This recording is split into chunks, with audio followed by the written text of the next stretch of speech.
السلام علیکم ورحمۃ اللہ وبرکاتہ۔ دوستو آج ہم بات کریں گے سیریا کے بارے میں۔ سیریا جسے بعض اوقات شام بھی کہا جاتا ہے، شام دراصل مشرق وسطیٰ کے ایک بڑے علاقے کے لیے استعمال ہونے والی ایک غیر واضح تاریخی اصطلاح ہے۔ مشرق وسطیٰ کا ایک بڑا اور تاریخی ملک ہے۔ اس کا مکمل نام الجمہوریہ عربیہ سیریا ہے۔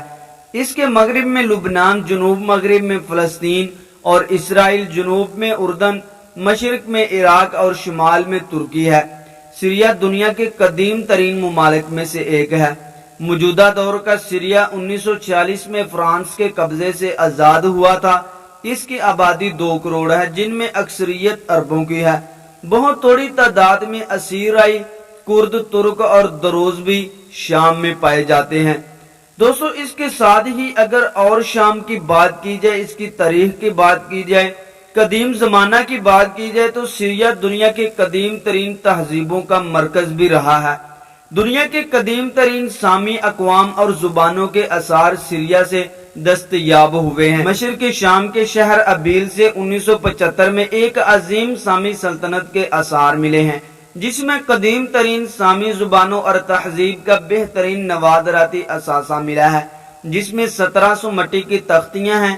ان پر اس زمانے کی تجارت، ثقافت، زراعت وغیرہ کے بارے میں بیش قیمت معلومات درج ہیں۔ ان کا زمانہ 2500 قبل مسیح سے بھی پہلے کا ہے۔ سیریا پر یکے بعد دیگر کینانیوں، عبرانیوں، اسیریائی لوگوں اور بابل کے لوگوں نے قبضہ کیا اور نت نئی تہذیبوں کو جنم دیا، جن کو آج ہم دنیا کی قدیم ترین تہذیبوں کے نام سے جانتے ہیں۔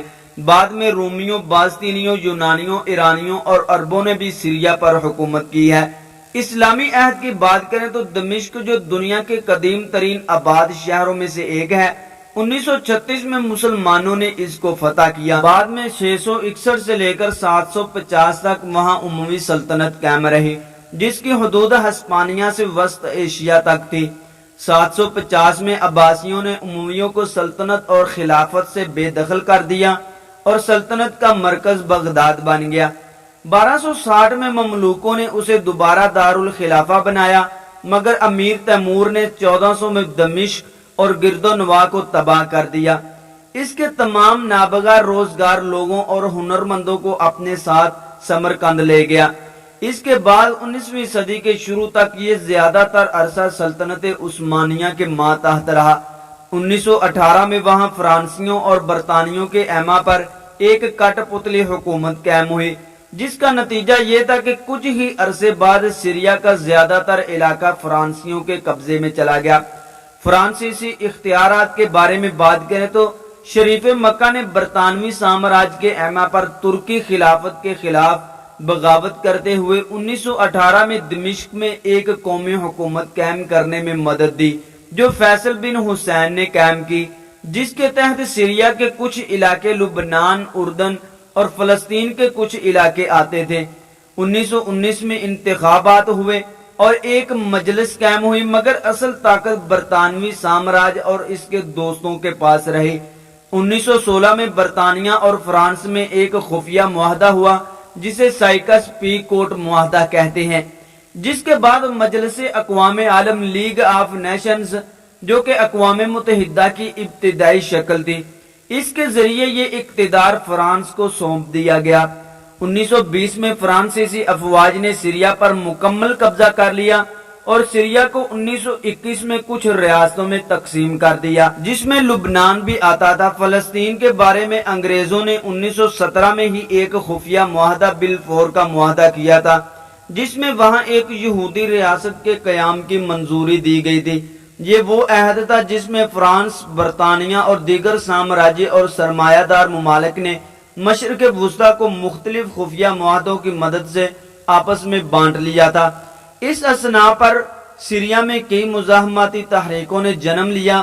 فرانس نے سیریا کو کئی دفعہ مصنوعی آزادی کا فریب بھی دیا۔ 1932 میں سیریا میں پہلی دفعہ آزادی کا اعلان ہوا، مگر پارلیمنٹ فرانس کی مرضی کی ہی تھی اور تمام کابینہ ایسے لوگوں پر مشتمل تھی جو فرانس کے ہواری تھے۔ اسی وجہ سے سیریا اس وقت ایک آزاد ملک نہ بن سکا۔ آزادی کی تحریکیں چلتی رہیں، حتیٰ کہ یہ پارلیمنٹ فرانس کی 1939 میں دوسری جنگ عظیم کے بہانے ختم کر دی گئی۔ فرانس خود 1940 میں جرمنی کے قبضے میں آ گیا، مگر سیریا پھر بھی آزاد نہ ہو سکا اور برطانوی فرانسیسی افواج نے 1941 میں سیریا کو روند ڈالا۔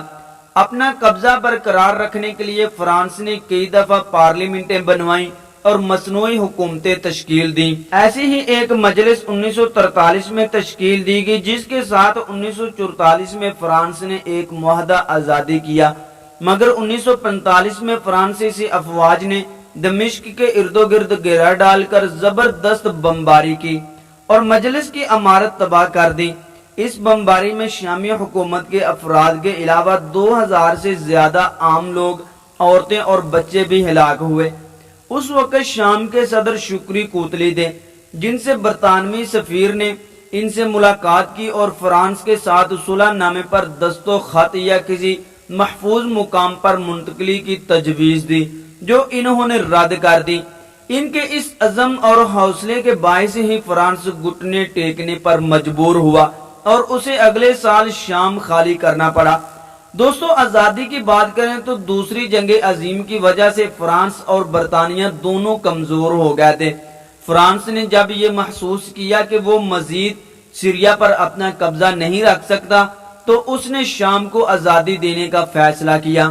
1946 میں فرانس نے 1944 میں کیے جانے والے معاہدہ آزادی کو دوبارہ تسلیم کیا اور 15 اپریل 1946 کو فرانسیسی اور برطانوی افواج سیریا سے نکل گئیں۔ 17 اپریل 1946 کو سیریا نے آزادی کا اعلان کر دیا اور 20ویں صدی کا ایک آزاد ملک بن گیا اور اس کا نام الجمہوریہ سیریا رکھا گیا۔